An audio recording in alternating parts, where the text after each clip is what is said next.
Hi guys, welcome back to my YouTube channel. Actor Menzi Ngubane has passed on. He was well known of acting popular TV shows such as Generations, Ashes to Ashes, Yizo Yizo and Isibaya. He hasn't been feeling well lately due to kidney failure, and this resulted in him being placed on a kidney transplant list.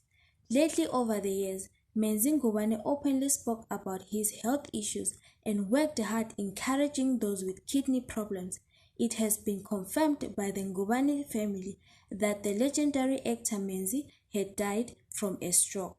The Ngubanes went on to say they wish to mourn the passing of their beloved son in private and will communicate the funeral arrangements in due course, said the Ngubane spokesperson.